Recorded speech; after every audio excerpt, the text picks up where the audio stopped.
지난 시간까지 기독교 강요 3권 9장까지 그래서 미래의 삶을 묵상합니다. 이런 내용을 가지고 우리가 공부를 했습니다.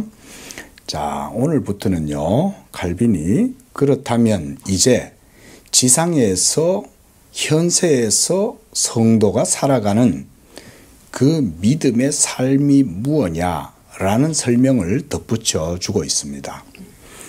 그렇겠죠. 여러분들도 이제는 육적인 것을 바라보고 사는 게 아니라 우리의 추구할 가치는 영적인 것이다. 그리고 나는 그리스도와 함께 십자가에 못 박혔고 그와 함께 율법에 대하여 죽임을 당하였으므로 이제 내가 그리스도와 함께 다시 살리심을 받았고, 믿습니까? 그렇기 때문에 이제는 더 이상 육의 사고방식으로 사는 게 아니라 영적인 사고방식을 가지고 살아가는 것. 이게 바로 칼빈이 말하는 미래의 삶을 바라보면서 살아가는 거예요. 이게 성령으로 새롭게 거듭난 그 삶의 원리가 이제 여러분 속에 생명의 원리로 작동하고 있는 거죠. 이게 모두가 다 한마디로 요약하면 믿음으로 사는 삶이라고 할 수가 있어요. 이게 믿음으로 사는 겁니다. 그 믿음의 주체는 엄밀히 말하면 여러분이 아니라 여러분 안에 거하시는 성령이 그 믿음의 주체가 되셔요. 그리고 그 믿음의 원인자도 하나님께서 성령께서 역사하시지만 말씀으로 여러분들의 죽은 영혼 속에 믿음을 불러 일으키시는 겁니다. 그러니까 예수 믿음으로 사는 삶 자체가 철학적인 입장에서 보면 그냥 그게 도를 행하고 사는 것과 같은 거예요. 그래서 사실은 우리 기독교인들은 굳이 막 복잡하고 어려운 철학 같은 거 배울 필요 없어요. 어떻게 보면. 왜냐하면 철학이 진정으로 바라는 모든 게 다 예수 복음의 생명과 삶 속에 다 들어있으니까. 생명이 없는데 무슨 철학이 필요해요? 그렇지 않습니까? 생명이 있으면 그냥 삶을 사는 거예요. 생명이 없으니까 자꾸 생명이 뭐냐고 질문을 하는 거지. 생명이 있는 사람이 생명이 뭐냐고 질문하겠어요? 그렇잖아요. 죽었으니까 생명이 뭔지 모르니까 자꾸 그걸 질문을 하는 거지. 그런데 아무리 철학으로 뒤지고 살펴보고 연구를 해도 생명의 본질에는 도달할 수가 없죠. 근데 우리 예수 믿는 사람들에게는 어때요? 철학자들이, 고매한 철학자들, 깊은 철학자들이 그토록 바라는 생명이 사실은 우리 안에는 있어요, 벌써. 이런 게 기독교가 이 세상 가운데서 없어지지 않는 이유예요. 기독교는 그 자체로 진짜 생명력이 복음 가운데 있고 이 복음을 듣는 자들은 예수 믿음으로 진짜 생명을 누리니까. 그러니까 안 없어지지. 생명이니까. 그게 우리의 믿음인 줄로 믿습니다. 이게 믿음인 거예요. 그 믿음을 여러분들이 이렇게 이해하셔야 되는 거예요. 내가 믿어가지고 그 믿음의 삶을 통해서 그 의지가 어땠고 저땠고 내 주관적인 정념이 어떻느니 내 의지가 어떻고 내가 실존이 어떻고 이런 얘기하는 건 아직 믿음이 뭔지 모르는 거예요. 복음이 그렇게 복잡하고 어려운 게 아니죠. 예? 예수 생명을 받은 사람, 생명을 갖고 있는 사람은 생명에 대해서 무슨 사변에 빠질 일이 없어요. 생명이 있는데 무슨. 응? 그 사람 생명이 있으니까 생명력이 있고 생명력을 느끼니까 기쁘고 감사하고, 예? 그 생명력이 있으니까 복된 삶을 살아가는 것이고 이런 게 생명인 거지. 예? 그러니까 생명은 없는데 생명으로 살아가는 삶이 뭐냐 이러고 질문 던지는 게 그게 의미가 있어요? 응? 죽은 사람이 자기는 죽었는데 자꾸 무슨 생명에 대해서 말한들 그게 무슨 의미가 있어요? 자, 이처럼 미래를 묵상하면서 살아가는 삶이 바로 성령으로 거듭나서 새 생명을 누리는 성도의 삶이 이 땅에서 살아가는 그리스도인의 삶이라고 칼빈이 바라보는 거죠. 우리 모두는 그리스도와 함께 죽고 그리스도와 함께 다시 살리심을 받은 존재들인 거예요. 칼빈이 이 얘기를 했습니다. 자, 이제 그래서 로마서 오늘 14장 22절에서 23절의 말씀에도 보면 그런 맥락에서 말씀하고 있다고 봅니다. 보십시오. 너에게 있는 믿음을 하나님 앞에서 스스로 가지고 있으라 그러잖아요. 너에게 있는 무엇을? 믿음을. 이 믿음이 뭐예요? 여러분 속에서 스스로 생겨난 믿음입니까?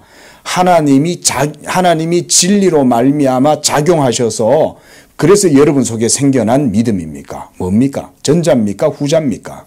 후자죠. 믿음을 이렇게 이해하셔야 성경적으로 바르게 이해하는 겁니다. 그래서 제가 늘 강조하는 게 세속의 영역에서도 많은 사람들이 믿음, faith, believe 이런 말을 많이 써요. 그렇죠? 예? 근데 그렇게 사용되어지는 믿음이나 그 용어가 같아도 의미는 기독교적으로는 달라요. 기독교에서 말하는 믿음은 하나님께 대한 믿음이고 또 그 하나님께 대한 믿음은 보다 구체적으로 말하면 누구에 대한 믿음이에요? 예수님에 대한 믿음이잖아요. 이게 중요한 겁니다. 예수님에 대한 믿음 그 자체가 진리의 역사로 믿음이 생겨나는 거예요. 이게 우리 개혁주의자들이 개혁주의 신앙과 신학과 교리에서는 분명히 이렇게 이해를 하는 거예요. 그러니까 제가 자꾸 이 믿음을 구별해야 돼요. 세상에서 아무리 믿음이란 말을 많이 쓰고 뭐 자유주의자들이나 철학적 진영에서 믿음이라는 말을 많이 쓰고 이렇게 해도 무슨 뭐 야스퍼스가 믿음에 대해서 얘기하고 뭐 헤겔이 믿음에 대해서 얘기하고 철학자들이 뭐 걸출한 철학자들이 무슨 믿음에 대해서 말했다.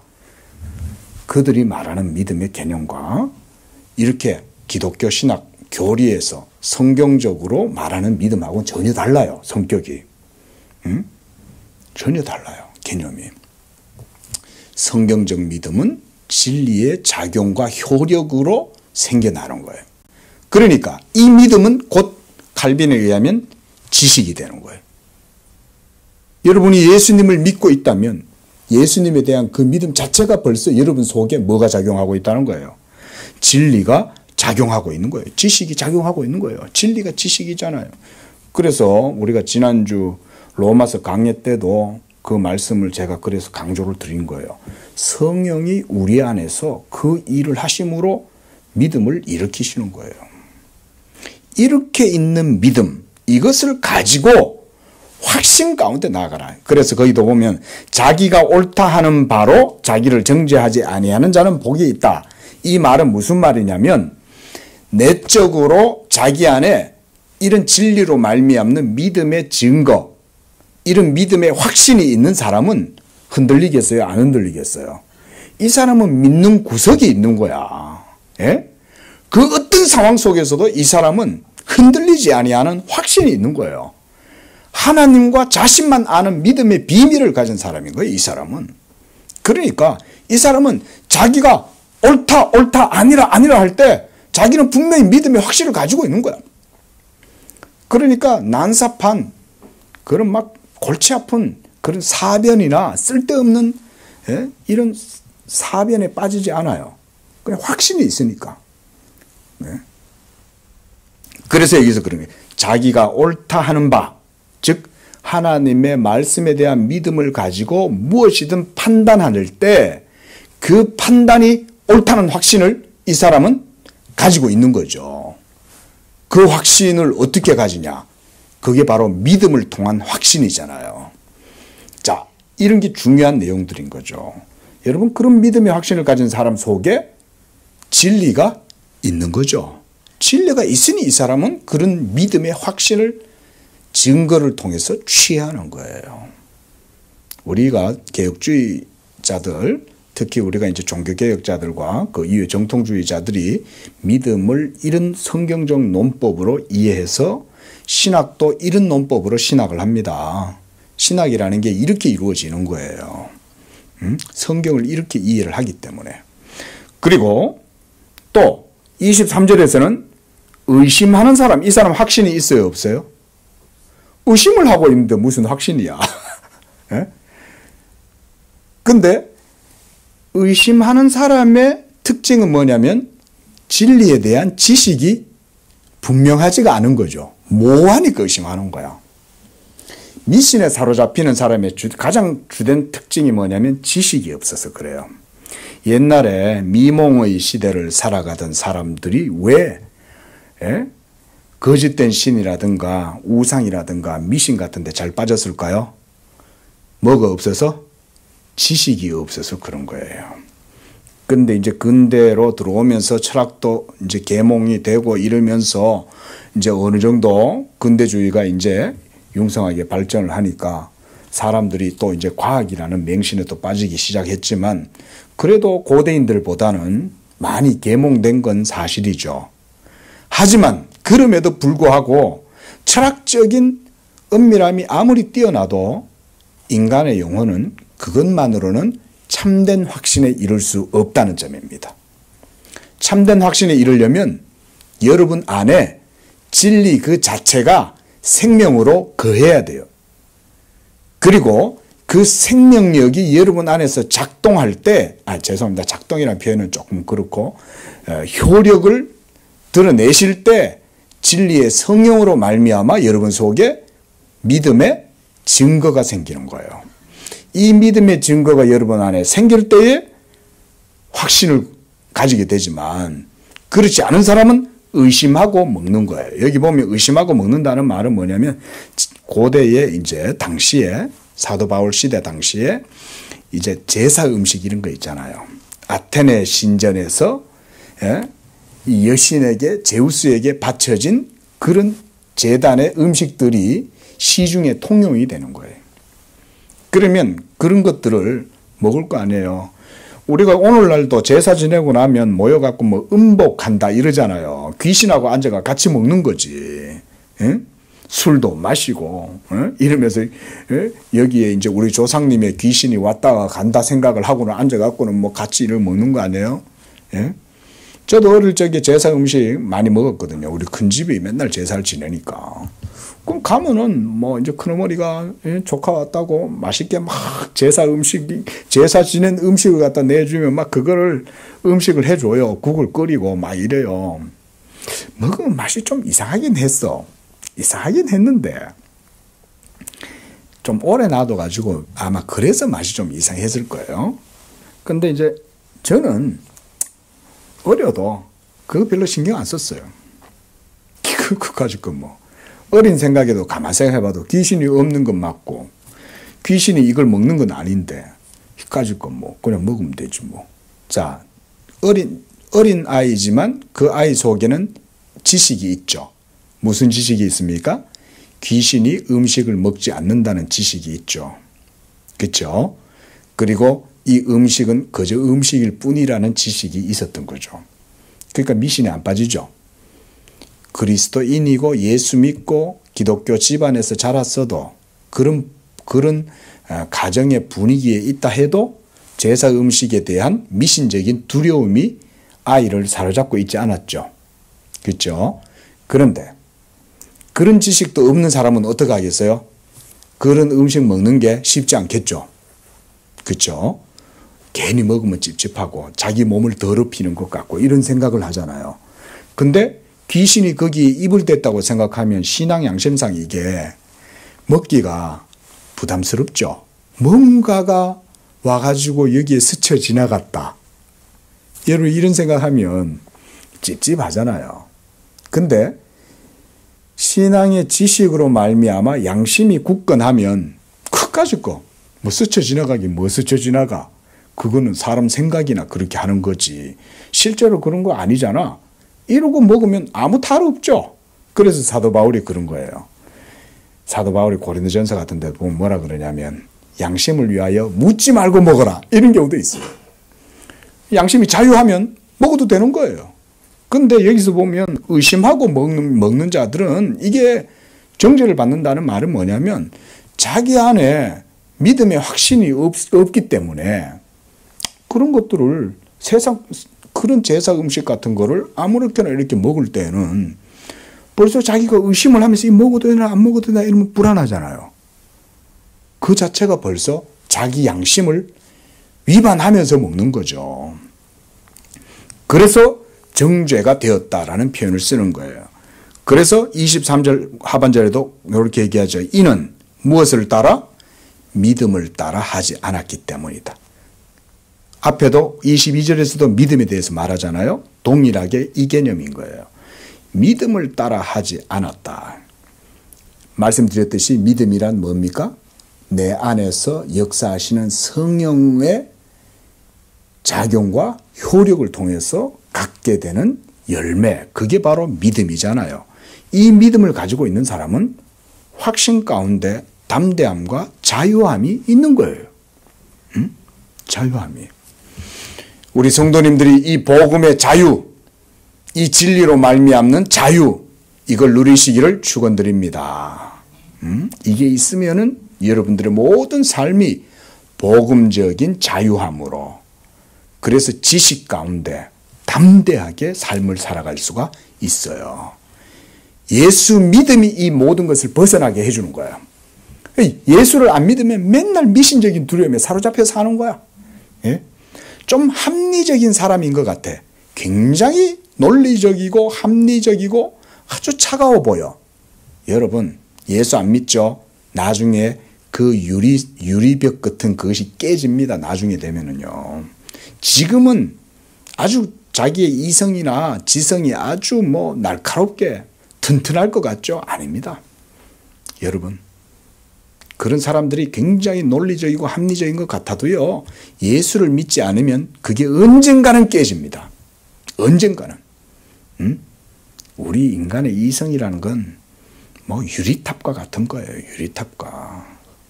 아주 그거 뭐 별로 그렇게 대단한 게 아니에요. 어느 순간 미신에 빠져요. 그러면 그때부터는 막 옛날에는 이 사람이 이성적이고 합리적이고 논리적인 사람인데 어느 순간 나중에 나이 들어가지고는 사람이 막 이상해져 있는 거야. 그런 사람들 종종 봐요.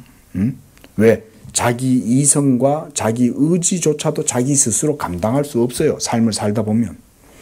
타이어도 처음 타이어 나왔을 때는 아주 뭐 쎄삐해도 오래 지나면 어때요? 다 닳고 낡잖아요.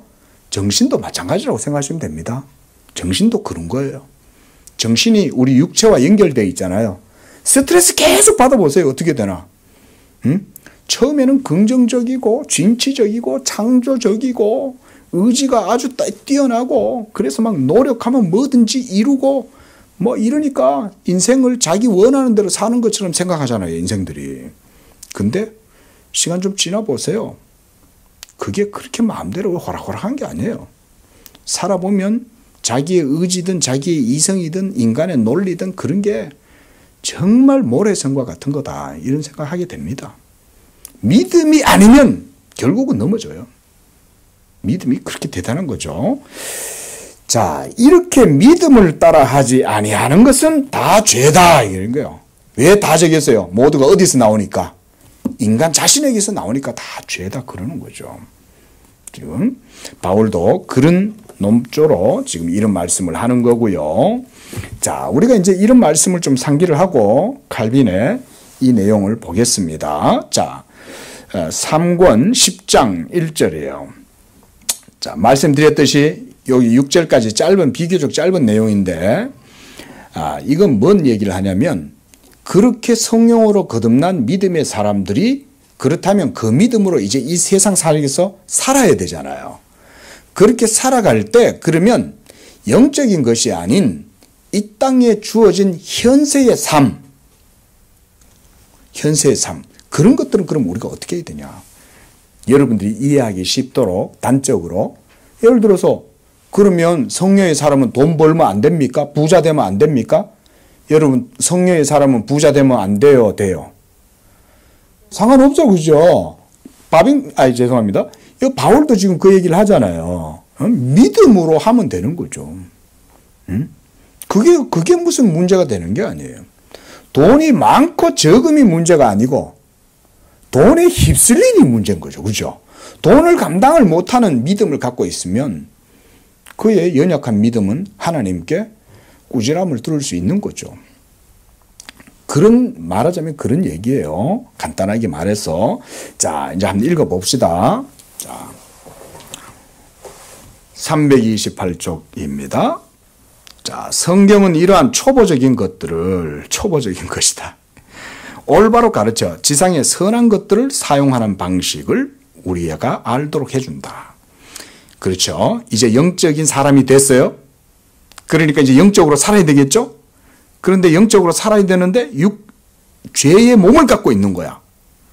그러니까 날마다 죄의 몸이 영적 삶을 거스르고 트러블을 일으키겠죠. 그러면 그런 삶 속에서 그럼 어떻게 살아야 되냐. 자, 이는 삶의 질서를 체계적으로 세워감에 있어서 결코 관가할 수 없는 문제다. 왜냐하면 우리의 삶을 살아감에 있어 삶에 도움이 되는 필요한 것들을 사용하지 않을 수 없기 때문이다. 그렇죠? 돈도 벌어야 되죠. 그렇죠? 예. 일상적 삶을 살아야죠.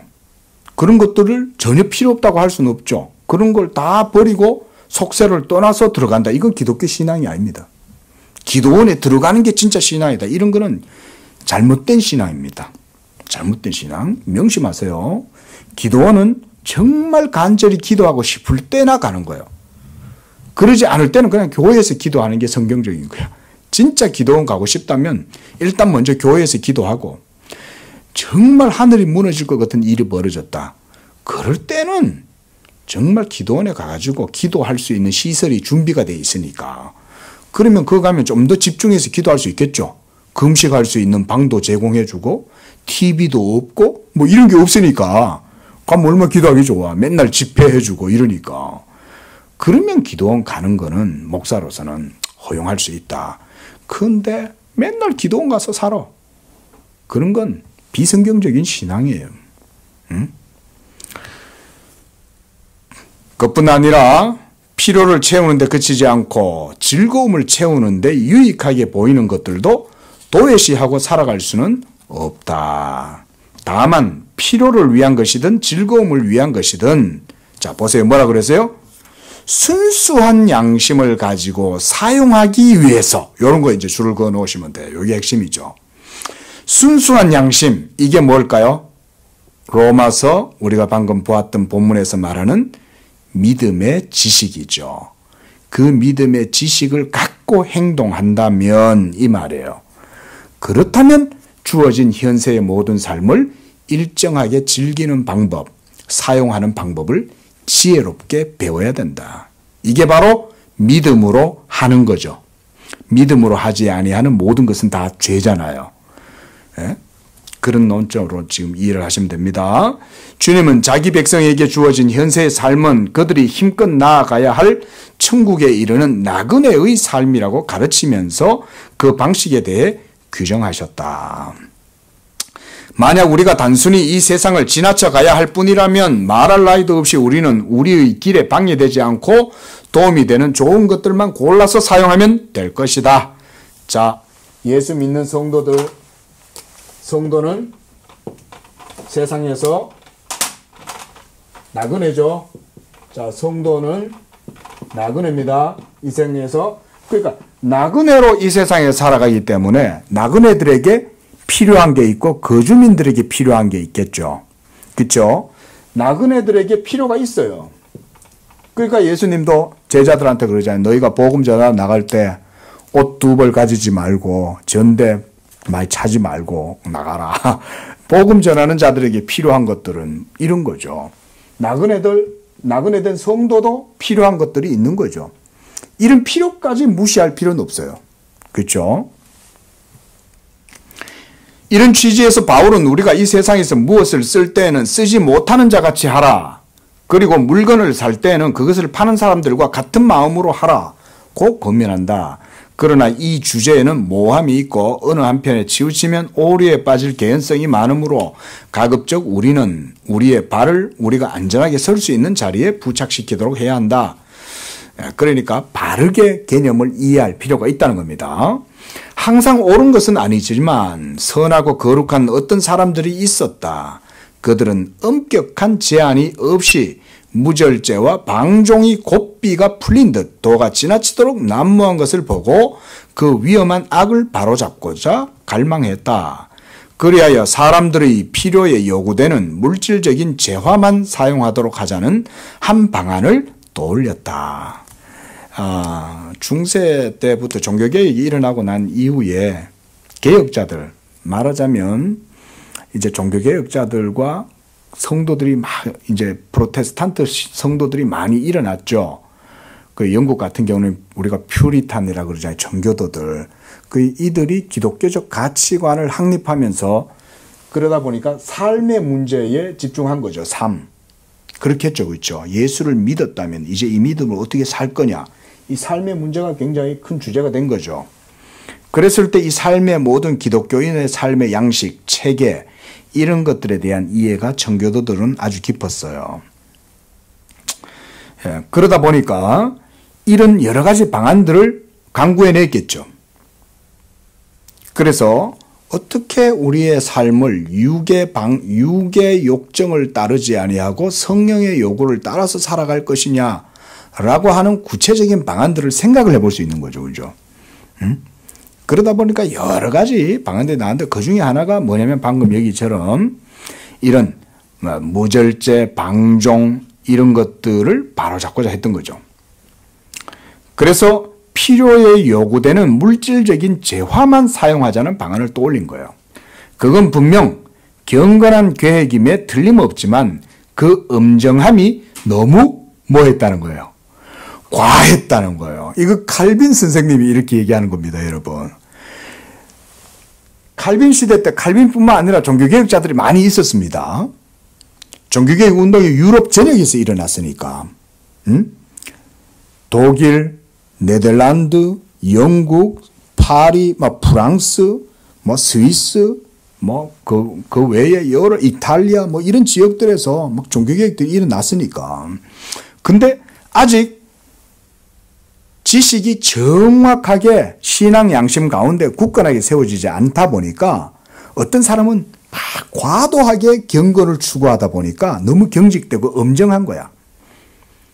그러면 그게 도리어 이게 덕이 되는 게 아니고 사람들의 신앙을 오히려 힘들게 하고 어렵게 만드는 그런 것들이 될 수 있는 거죠. 그러니까 칼빈도 여기 그러잖아요. 그들은 너무 과했다는 거예요. 왜냐하면 그들은 하나님의 말씀이 명령하는 것보다 더 심하게 양심의 족쇄를 채우려고 들었기 때문이다. 우리 그리스도인들은 양심의 자유를 가지고 있죠. 그렇죠?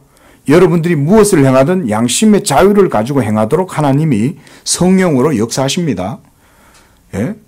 그래서 이 양심의 자유를 따라서 살려면 신앙 지식이 온전해져야 그 지식이 온전할수록 이 사람은 신앙 양심이 더욱더 튼튼해져요. 신앙 양심이 튼튼해지면 방종하지 않습니다. 도리어 겸손함과 사랑으로 연약한 자들을 돌보고 심지어 자기 자신에게 주어진 자유조차도 자기 스스로 절제할 수 있는 의지와 힘도 가져요. 이게 신앙 지식의 자유입니다. 그렇겠죠. 예? 자, 이런 발상은 참으로 위험하다. 엄격함을 얘기하는 거예요. 이건 오늘날도 마찬가지입니다. 이런 개혁주의를 추구한다는 분들이 오늘날도 많은데 이런 부분들의 칼빈의 경고는 오늘날도 주의해야 됩니다. 가령 예를 들어서 시편 찬송을 부르지 않으면 그건 찬송이 아니다. 이런 거는요, 칼빈이 말하는 것처럼 엄정한 거예요. 물론 시편 찬송이 종교개혁 당시 때 귀하게 불려지고 종교개혁 전통과 역사에서 어떤 좋은 의미가 있겠지만 그거를 오늘날의 시편 찬송을 그대로 부르지 않으면 다른 건 찬송이 아니다. 이런 식의 하는 거는 이거는 제가 볼 땐 거의 율법주의를 넘어서서 이거는 정말 무지에 가까운 거예요. 예? 신앙의 자유라는 게 복음의 자유라는 게 뭐예요? 예? 개혁주의 진영에 있다는 사람들조차도 그런 논법을 벗어나지 못하는 그런 엄격한, 그리고 우리 개혁주의 신학이 여러분들 어때요? 좀 들어보니까 제가 그렇게 뛰어난 사람도 아니고 대단한 사람도 아니지만 나름대로 들어보니까 이 성경이 참 그런 놀라운 그런 안에 교의가 있잖아요. 그렇죠? 진리가 있죠. 근데 이런 것들을 추구한다고 하면서 막 엄정함으로 나가면 도리어 양심에 족쇄를 채우면 안 돼요. 조심해야 돼요. 자, 넘어가 봅시다. 그 다음 문단. 그러나 오늘날 많은 사람들은 외형적인 것들을 사용하는 데 있어서 육체적 방종이 있다고 해서 문제를 삼아서는 안 된다는 구실로 은연중에 난잡한 탐닉의 길을 닦고 있다. 이것도 또 조심해야 되는 거야. 앞에 사람들은 너무 엄정해가지고 문제고, 이 사람들은 제가 방금 얘기했던 복음의 자유, 신앙의 양심의 자유, 묻지 말고 먹으라. 이러니까 또 절제 없이 막 방종을 하는 거예요, 또. 제가 신대원 다닐 때 제가 항상 이런 사람들을 봤어요. 신대원에 들어갔는데 이 사람들은 막 복음 얘기하고 십자가 얘기 엄청 해요. 그런데 우리 신대원에서 일어난 일이라서 내가 이 말을 하면 사실 누워서 침 뱉긴데, 전도사들이 말이지 엄청 복음하고 막 십자가 얘기하고 막 떠들썩하게 그러더니 뭐 하냐면, 이제 우린 신대원 이제 그 기숙사에서 생활을 하는데 저녁 때 수업 마치고 나가가 저들끼리 나가갖고 그 앞에 용인 그 양지라고 하는 동네거든요. 거기 꼭 가갖고는 탁주집에 들어가가지고 탁주 마시고 들어오는 거야, 이 전도사들이. 예? 오늘날 물론 술 먹고 안 먹고 그 얘기를 하는 게 아니에요. 응? 최소한 그들은 룰을 벗어난 거죠. 응? 그래가지고는 그러면서는 자기네들은 막 다른 사람들 복음도 몰라. 저들만 막 십자가의 복음을 온전하게 알고 있고 뭐 이러면서 막 떠벌떠벌 그러는데 욕도 막 하고 뭐 나가 저들끼리 막 동네 사람들 뭐 세상 사람들 한두 시간 똑같이 나가 술 먹고 저 뒤로 가서 담배도 한 대 피우고, 내가 안 보고 말하는 게 아니에요. 내가 다 봤어. 내가 담배 피우는 것도. 예? 그러고는 자기들은 복음의 자유 가운데 있다. 그래, 자유 가운데 있었을 수도 있어요. 근데 어때요? 만약 그거를 성도들이 봤다고 생각해봐요. 우리나라의 교회 내에서는 그렇게 하면 덕이 되겠어요? 안 되겠어요? 그렇게 하면 덕이 안 되죠. 진짜 복음의 자유를 가지고 있고 진짜 진리의 지식을 가지고 있다면 그때 뭘 해야 돼요? 절제할 수 있어야 되는 거죠. 자기의 자유를 함부로 막 거들먹거리면서 그런 식으로 부리는 거는, 그거는 개혁주의가 아니에요. 개혁주의라는 그 무늬는 가지고 있어도 내면에는 그런 게 없는 거예요, 결국. 응? 칼빈도 지금 그 얘기 하는 거죠. 그 시대에도 매나 그런 사람들이 있는 거예요. 우리는 이제 예수 믿고 양심의 자유를 얻었어. 더 이상 율법에 거치는 게 없어.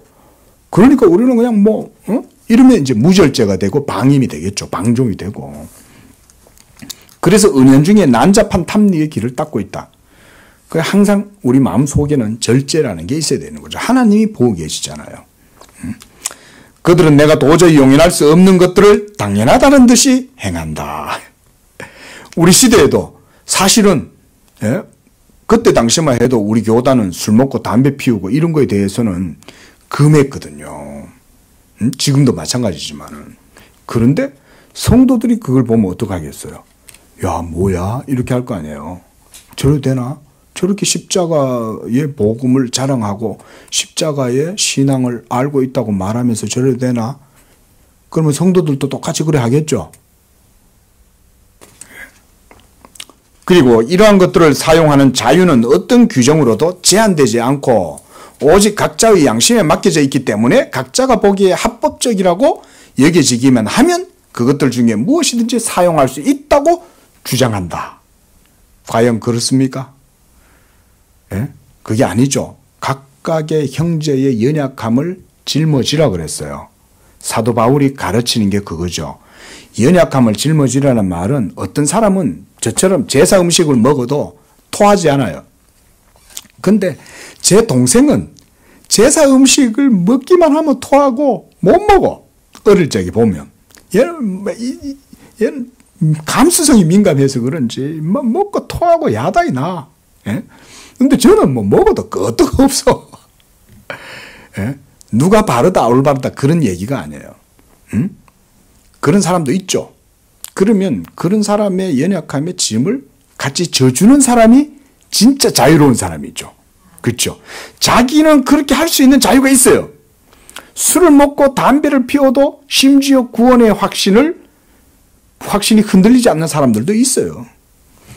가령 예를 들어가지고 우리나라에 이제 선교 초기 때 들어온 게 이제 미국 선교사들이 주로 많이 들어오면서 영국에서도 들어오고 뭐 다 들어왔지만 청교도들 전통의 선교사들이 들어왔기 때문에 이렇게 주초하는 문제, 이런 문제에 대해서 엄격했었어요.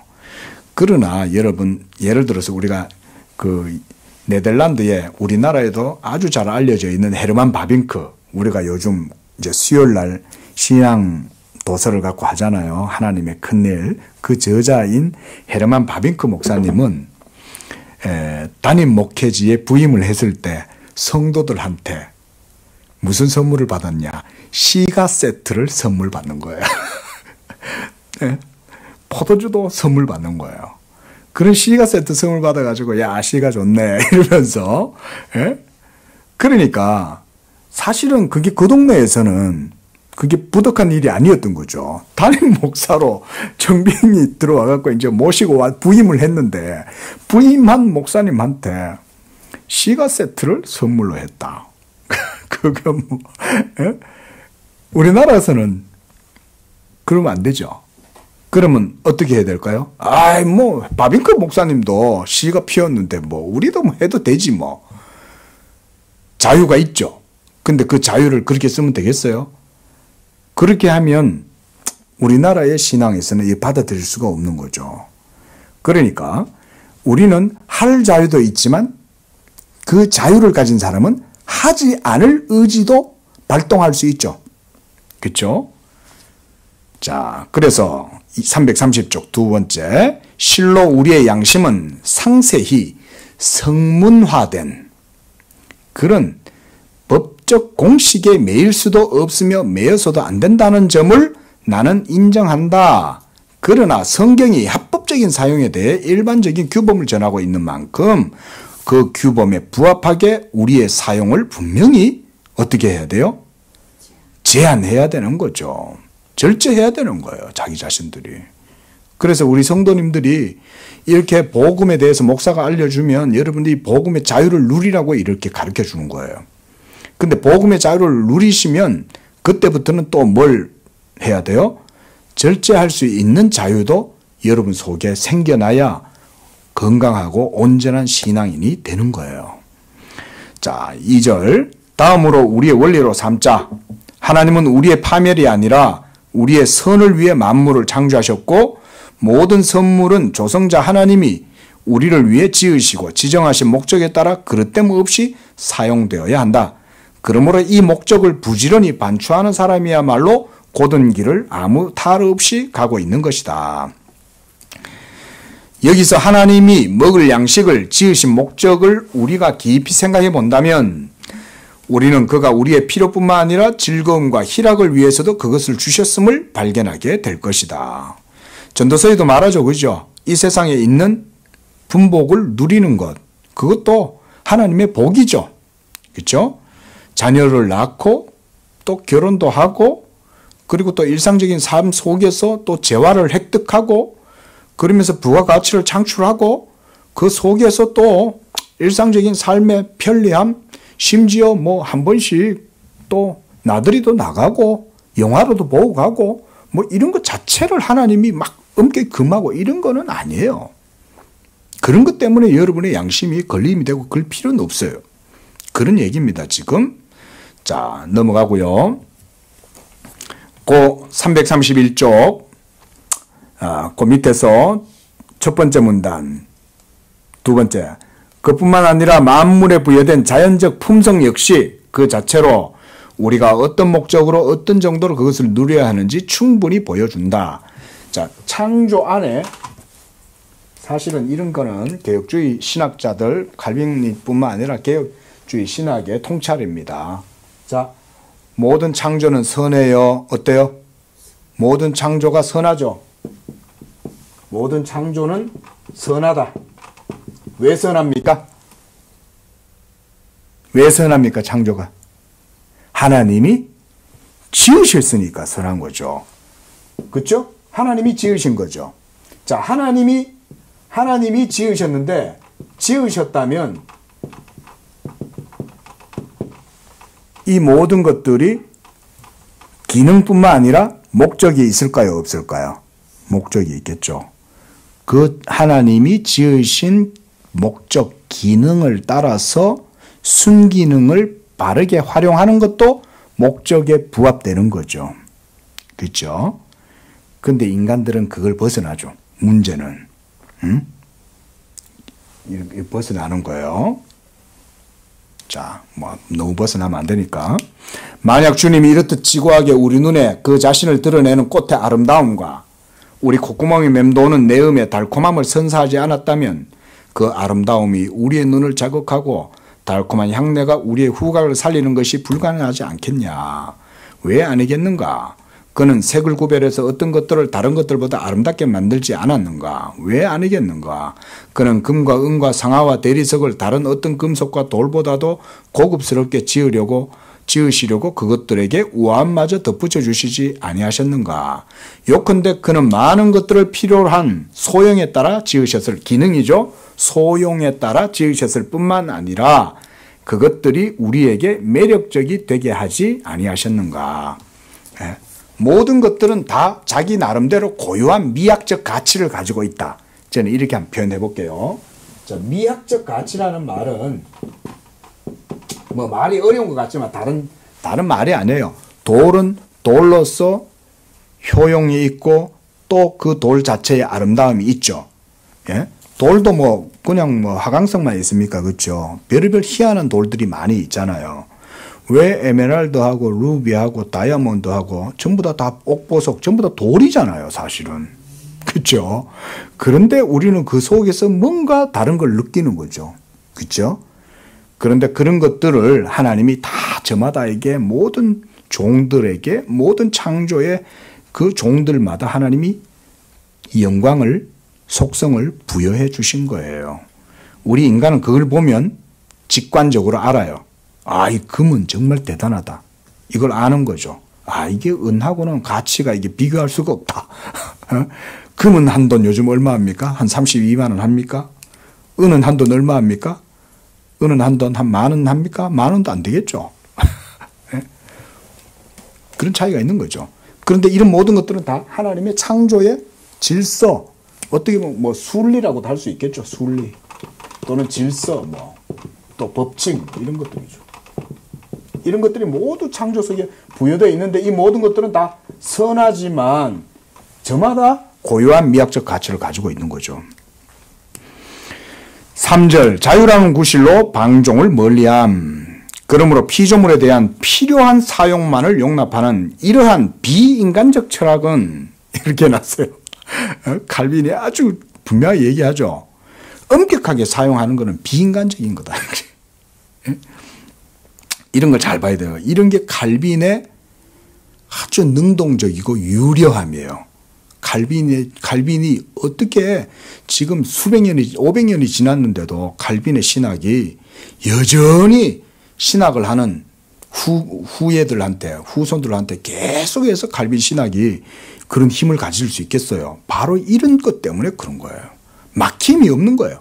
자유가 있는데 절제가 있고 절제가 있는데 막힘이 없어요. 그런 것 속에서 아주 탁월한 삶을 추구하는 거예요. 이런 게 이제 그래서 칼빈주의가 대단하다고 그러는 거예요. 자, 그래서 하나님의 인자하심에 따른 합법적 열매를 우리에게서 빼앗아갈 뿐 아니라 모든 사람의 감각을 파괴시키고 사람을 하나의 벽돌처럼 격화시키지 않고서는 아무것도 할 수 없는 것. 네? 그게 바로 방종도 그렇게 될 수 있지만 엄격함도 그렇게 될 수 있어요. 이 신앙의 균형 잡는 게 인간적인 방법으로는 쉽지 않겠지만 여러분 믿음을 가지고 있으면 됩니다. 우리는 그런 삶이 불가능하다 말하지 않아요. 그런 삶은 가능해요. 그래서 사도 바울이 뭐라 그랬어요? 내가 빈궁에 처할 수도 있고 부함에도 처할 수도 있는 일체의 비결을 배웠다 그랬죠. 삶의 일체의 비결을 사도 바울은 배운 거예요. 그게 바로 믿음으로 말미암아 그 일이 되는 거죠. 그런데 우리는 이 못지않고 못지않게 육체의 정욕을 물리치는 일에도 부지런함을 보여야 된다. 그죠? 이 두 가지 외에도 우리 속에 있는 육체의 정욕도 우리가 늘 경계해야 돼요. 그래서 육체의 정욕이 제어되어 제자리에 있지 않으면 한없이 흘러 넘치게 된다. 그 육체의 정욕 자체를 옹호하는 자들은 내가 말한 바와 같이 용인된 자유, 한마디로 이런 사람들이 율법 폐기론자들이라고 할 수 있어요. 광신도들, 이런 사람들. 성령이란 이름으로 막 은혜 받은 척하지만은 온갖 나쁜 짓 다 하고 그러고 사는 사람들. 오늘날에도 있어요. 많아요. 자, 먼저 모든 것이 우리를 위하여 지어진 것, 창조죠. 그것은 그 조성자를 인정하고 우리를 향한 그의 관용에 감사하도록 하기 위함이라는 사실을 확고하게 받아들이면 우리가 하나의 재갈을 입에다가 물게 되는 거다. 그 말이죠. 자, 보세요. 여기 다시 한번 보세요. 하나님이 모든 세계를 지으셨어요. 그래서 선해요.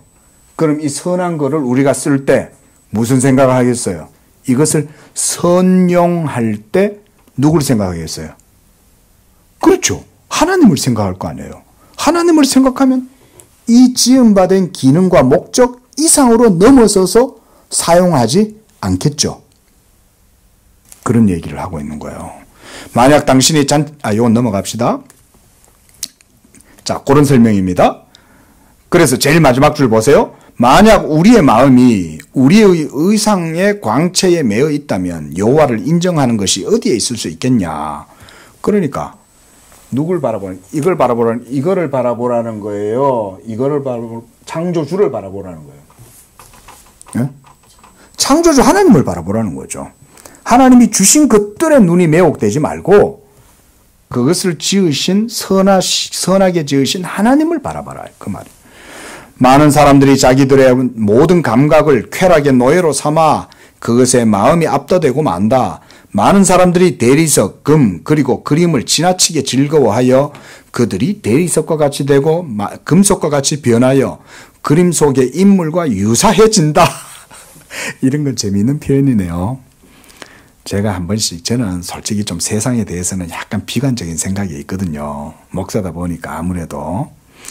이제 막 현대인들, 그리스도인들이라도 여러분 문화를 즐기되 너무 마치 자기가 문화를 즐김으로 교양인이 되었다는 식으로 그렇게 생각하지 않았으면 좋겠어요. 문화도 그렇게 따지면 일반은 정영역의 한 부분일 수 있거든요. 그렇죠? 그런데 예술의 전당 같은 데 맨날 가야 자기가 사는 것 같고 무슨 갤러리 같은 데 가가지고 그림을 감상해야 내가 무슨 문화인이고 그런 생각하지 말라는 거예요. 적당하게 좀 즐기되. 여러분 문화를 잘 즐긴다고 문화인이 됩니까? 성령 충만하지 않으면 진짜 온전한 문화인이 되지 못하잖아요. 그 예수 믿는 사람들도 보면 막 세상 사람들하고 똑같이, 아니 더 극성이야. 그냥 더 극성. 응? 무슨 예술의 전당. 우리가 속해 있는 우면동 그쪽에 가면 이제 예술의 전당 있잖아. 너무 그런 거 밝히지 마세요.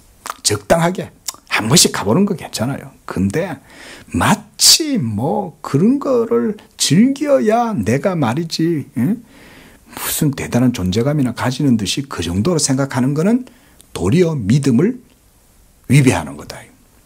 그러니까 그 균형을 잘 잡아야 되겠죠. 그죠? 그러니까 오히려 그런 걸 즐기면 대리석과 같이 되고 금속과 같이 되고 그림 속 인물과 유사해지는 거예요. 재미있는 표현입니다. 자, 밑에서 네 번째 줄. 그러므로 하나님의 선물을 방자하게 오용하는 일에 어떤 재갈이 물려져야 한다. 정욕을 위하여 육신의 일을 도모하지 말라. 라는 바울의 법칙이 여기서 확인된다. 왜냐하면 그것은 과도하게 사용되어질 때 정도를 넘거나 절제할 수 없을 만큼 끌어오르기 때문이다. 뭐든지 이 세상 일들은 그래서 적당하게 하는 지혜가 필요해요. 여기에서 우리가 여러분 칼빈의 아디아포라라는 용어가 있어요. 아디아포라. 디아포라라고 하는 말은 본질이고 아라는 말은 부정접두어예요. 그래서 비본질적인 이런 거예요. 교리적으로나 신학적으로 본질적인 것이 아니라면 적당하게 누릴 줄 아는 것도 신앙의 자유의 한 방편이라는 거예요. 자, 오늘 여기까지 하겠습니다. 기도하겠습니다. 자비로우신 주 아버지 하나님, 우리에게 모든 창조를 허락하여 주셔서 하나님이 지으신 이 모든 세계에서 우리가 그것을 어떻게 바라보고 또 어떻게 사용하고 또 그것을 어떻게 하나님의 뜻대로 그 목적대로 바르게 사용해야 할 것인지 이제 우리에게 자유를 주셨으므로 이 신앙의 자유를 가지고 우리가 의심하지 아니하고 담대하게 모든 일에 임할 수 있도록 축복하여 주시옵소서. 그러나 우리에게 또한 하나님 앞에서 근신하고 절제하고 무엇보다 주의 계명에 유의하고 하나님을 사랑하는 마음으로 우리의 자유조차도 하나님 앞에 내려놓을 수 있는 성숙한 믿음도 주시옵소서. 그리하여 우리 모든 성도들이 이 복음의 자유 안에서 믿음으로 하나님의 은총을 누릴 뿐 아니라 믿음으로 하나님을 기쁘시게 하는 복된 삶을 살아갈 수 있도록 축복해 주시옵소서. 예수님의 이름으로 기도합니다. 아멘.